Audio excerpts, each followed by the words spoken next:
Assalamualaikum warahmatullahi wabarakatuh. Salam berjumpa kembali dengan channel Militer 62, channel yang membahas masalah militer, pertahanan keamanan, dan konstelasi politik dunia.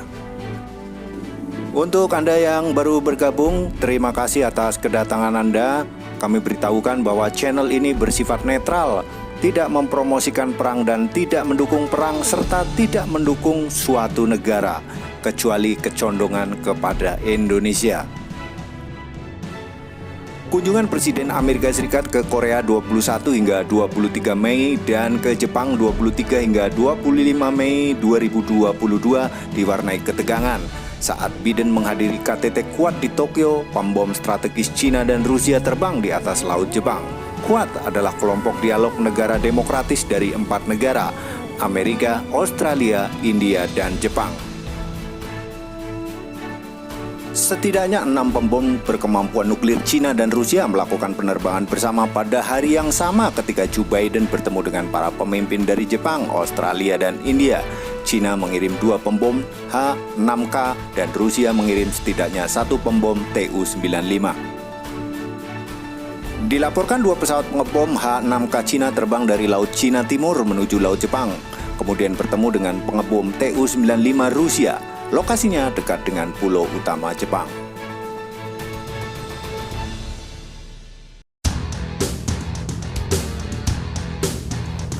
Kemudian sepasang pesawat tempur Cina yang kedua bergabung dan keempat pesawat terbang menuju Samudra Pasifik untuk melakukan lebih banyak latihan militer. Tak satu pun dari pesawat memasuki wilayah udara nasional Jepang.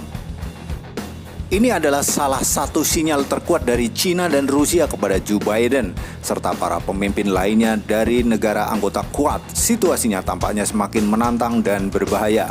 Pemerintah Jepang mengecam misi penerbangan itu sebagai tidak dapat diterima. Moskow mengatakan pembom Tu-95 Angkatan Udara melakukan penerbangan 13 jam secara ketat sesuai dengan ketentuan hukum internasional, dan niat itu tidak terkait dengan negara ketiga manapun. Seorang pejabat Amerika Serikat mengklaim latihan itu menunjukkan pembom H-6K China melakukan kerjasama dengan Rusia, bahkan ketika Rusia melakukan perang brutal terhadap Ukraina.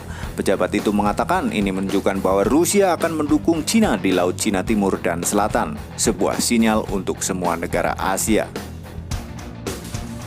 Rusia dan Cina telah melakukan beberapa latihan pengeboman nuklir di dekat Jepang beberapa tahun ini. Namun penerbangan terakhir tersebut merupakan kali pertama kedua negara bertindak bersama sekaligus sebagai respon kedatangan Presiden AS di Asia Timur. Analis telah memprediksi di puncak pertemuan Quad, Biden mungkin mengusulkan ide yang sejenis dengan NATO di Asia. Cina telah mengirimkan peringatan tentang ini akan dilihat sebagai tindakan permusuhan. Jepang mengerahkan jet tempur pada hari itu untuk memantau pembom Cina dan Rusia.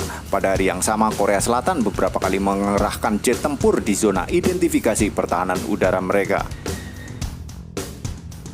Ini juga merupakan misi penerbangan pertama yang dilaporkan dari pesawat tempur Rusia dan Cina di dekat Korea Selatan setelah presiden yang baru terpilih Yoon Suk Yeol menjabat 2 minggu lalu. Zona identifikasi pertahanan udara suatu negara bukanlah ruang nasionalnya, tetapi penting bagi keamanan nasional. Namun area ini juga menjadi tempat di mana jet tempur terus memantau pesawat militer dari negara lain. Pihak Jepang menunjukkan bahwa ini adalah penerbangan bersama jarak jauh keempat antara Cina dan Rusia di sekitar Jepang dalam 6 bulan. Sebuah pesawat pengintai Il-20 Rusia juga terbang dekat dengan Hokkaido. Beberapa laporan media mengklaim bahwa jet tempur dari Cina dan Rusia juga berpartisipasi dalam misi tersebut. Perlu dicatat bahwa pembom H-6N terbaru dari Cina merupakan ancaman yang lebih besar bagi Angkatan Laut Amerika. Pembom H-6N dapat membawa rudal balistik anti kapal besar yang dapat menargetkan kapal induk Amerika, dan juga berarti rudal tersebut dapat dengan mudah mengalahkan kapal perang Jepang. Rudal ini diyakini sebagai satu-satunya rudal balistik yang diluncurkan dari udara yang saat ini beroperasi, dan itu membuat intersepsi hampir tidak mungkin dilakukan jika yang meluncur rudal JY-21. Rudal ini membawa kapasitas tempur yang sama sekali baru ke keluarga pembom H-6, dalam beberapa hal mirip dengan rudal DF-15 dan DF-16. Rudal ini terdiri dari dua jenis satu booster berukuran besar dan jenis kedua berbentuk kerucut ganda dengan stabilisator. Di Angkatan Laut Amerika hanya ada sejumlah kapal perang yang dapat menggunakan anti-rudal untuk mencegat rudal balistik.